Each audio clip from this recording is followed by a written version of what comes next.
Superman. On this video, we discuss the very first superhero to ever air on television and some super amazing facts you might not know. Now, of course, I'm talking about Superman. Up in the sky! It's a bird! It's a plane! It's Superman! It was played by George Reeves. The series started in syndication in 1952 and ran to 1958, while the 1966 Adam West Batman is considered to be the first superhero to ever air in prime time, even though technically Batman doesn't have real superpowers. Holy bouncing boilerplate! But just to be completely clear, Superman wasn't the first comic book hero to appear on television or sport high-tech gadgets like Batman. After all, we can't forget the Lone Ranger, whose show began in 1949 on television. I guess you can't really consider him a true superhero, even though he did wear a mask and fight crime. At the same time, though, if we consider Batman a superhero, then the picture gets a little bit fuzzy. What the heck's he trying to tell us? I don't know. Let's go up and ask him. Especially when you consider that the Green Hornet is supposed to be the descendant of the Lone Ranger. Is the Green Hornet considered to be a superhero? And what are you, Mr. Good Guy?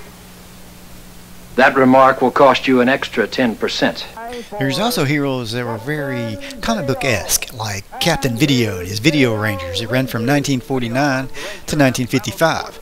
And most of those episodes no longer exist, according to what I read on Wikipedia. This was one of those shows that didn't bother to save old episodes after the show aired. There's one shining example of Captain Video that has lived on throughout television history, and that's Ed Norton from the Honeymooners and his Captain Video helmet.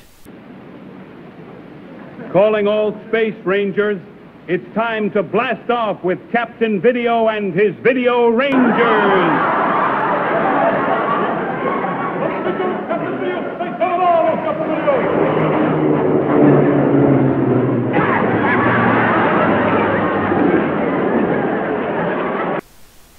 And then let's not forget Buck Rogers and Dick Tracy that both aired in 1950 to 51. Others would follow like in the 50s, like Zorro and Invisible Man.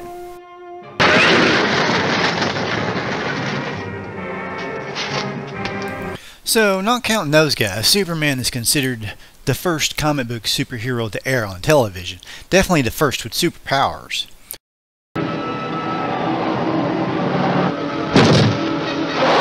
Why Batman counts as the first primetime superhero even without superpowers is possibly because he wears such a cool costume?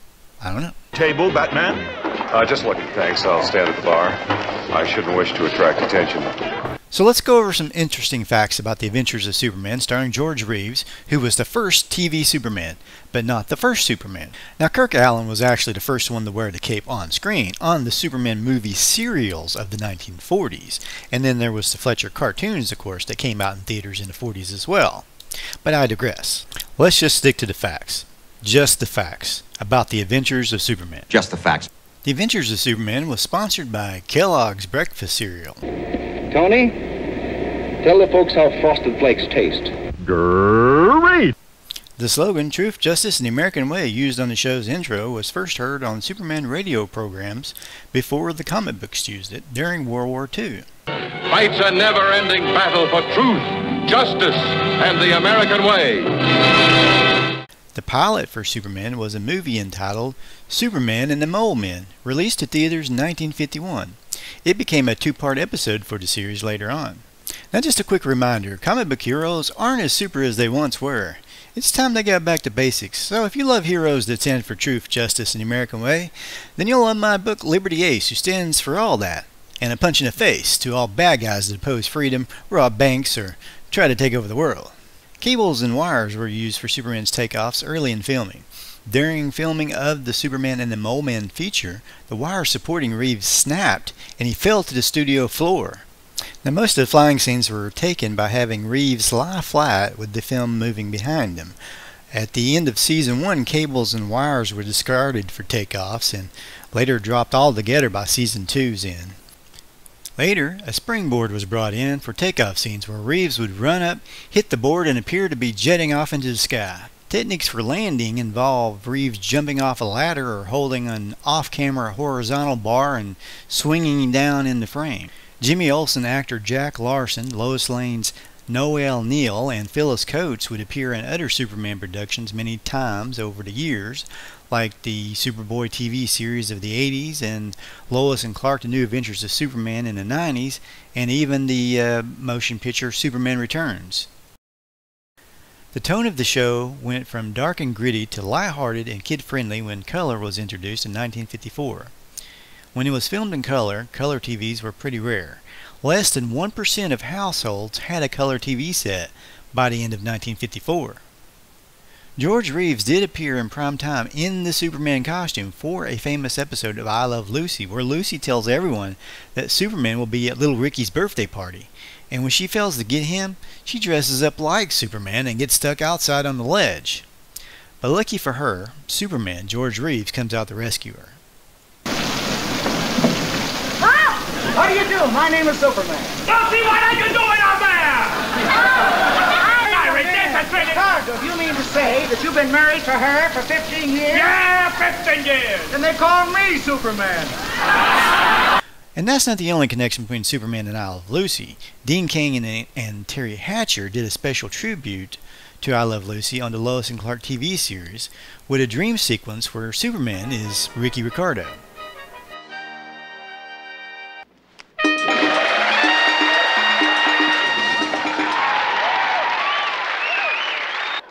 Lois, I think you got some splaining to do. Uh-oh.